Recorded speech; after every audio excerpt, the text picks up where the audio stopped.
नमस्कार, मैं हूं आपके साथ मेनका चौधरी। तो दिल्ली में बीजेपी ने बम्पर जीत हासिल कर ली और इसी के साथ एक बड़ा सवाल कि अब अगला मुख्यमंत्री कौन होगा, दिल्ली में सीएम की कुर्सी पर कौन बैठेगा। क्योंकि बीजेपी की ओर से कोई सीएम कैंडिडेट प्रोजेक्ट नहीं किया गया था। इलेक्शन से पहले ऐसा कोई नाम नहीं रखा गया था कि अगर पार्टी जीतती है तो ये मुख्यमंत्री बनाए जाएंगे। बिना चेहरे के ही बीजेपी दिल्ली इलेक्शन में उतरी थी और कई सीनियर नेताओं को और कई मजबूत नेताओं को पार्टी ने चुनाव जिताने की जिम्मेदारी दी थी। चुनाव जीत गए अब बीजेपी के लोग, जाहिर सी बात है। तो अब सवाल है कि आखिर मुख्यमंत्री कौन बनेगा।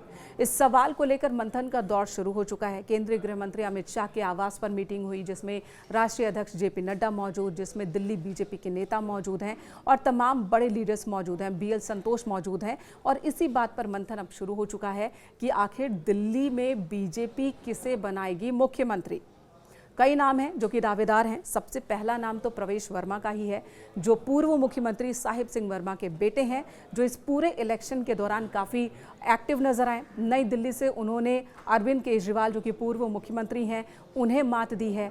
नई दिल्ली से ही शीला दीक्षित को मात देकर अरविंद केजरीवाल मुख्यमंत्री बने थे और अब अरविंद केजरीवाल को मात दी है प्रवेश वर्मा ने। तो उनकी दावेदारी सबसे ज़्यादा मजबूत मानी जा रही है। बहुत एक्टिव भी दिखे। इससे पहले वो सांसद रह चुके हैं। 2024 के इलेक्शन में उन्हें लोकसभा का टिकट नहीं दिया गया था, लेकिन तभी उन्हें ये संकेत शायद ज़रूर दे दिया गया था कि आप दिल्ली विधानसभा चुनाव के लिए एक्टिव हो जाइए, और तब से ही उन्होंने दिल्ली विधानसभा में अपना एक्शन, अपनी मूवमेंट बढ़ा दी थी।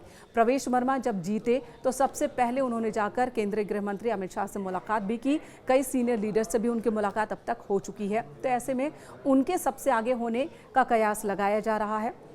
उनकी संभावनाओं के पीछे एक और तर्क है, या कह सकते हैं कि परंपरा सी जो बन गई है कि नई दिल्ली से जो चुनाव जीतता है वही मुख्यमंत्री बनता है। और ये भी एक संयोग कह सकते हैं कि नई दिल्ली से जो पार्टी चुनाव जीतती है विधानसभा की, वो सत्ता में आ जाती है। पहले कांग्रेस लगातार नई दिल्ली से जीतती रही, शीला दीक्षित यहां से विधायक बनती रही और साथ ही साथ मुख्यमंत्री।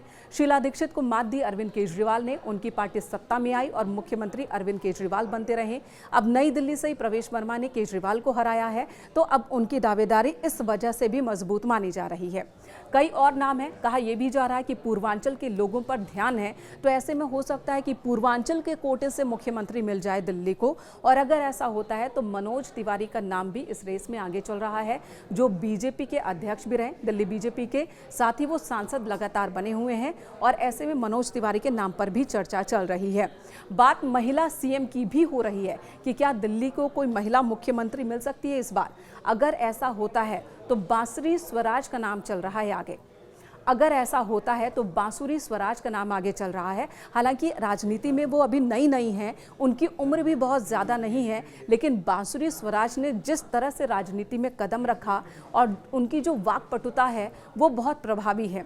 उन्हें देखकर उनकी माँ पूर्व मुख्यमंत्री और दिल्ली की बहुत ही सीनियर लीडर सुषमा स्वराज की याद आ जाती है, जो अपनी बातों से बड़े बड़े नेताओं को चुप करा देती थी।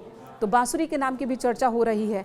कई और नाम हैं जो कि रेस में बताए जा रहे हैं। तो आखिर कौन बनेगा मुख्यमंत्री दिल्ली का, इस नाम पर मंथन अब भी चल रहा है। दिल्ली को अगला मुख्यमंत्री को लेकर उम्मीद है कि बहुत जल्दी ही पार्टी आलाकमान की ओर से फैसला ले लिया जाएगा। जातीय समीकरण साधना भी एक बहुत ज़रूरी फैक्टर होने वाला है। जब दिल्ली सीएम का पद के लिए चेहरा चुना जाएगा, नाम पर फैसला लिया जाएगा, विधायक दल का नेता अपने ही विधायकों में से विधायक दल का नेता को चुनेगा, यानी कि तमाम विधायक मिलकर विधायक दल का नेता चुनते हैं। हालांकि औपचारिक तौर पर, अनौपचारिक तौर पर अंतिम फैसला पार्टी आलाकमान का ही होगा।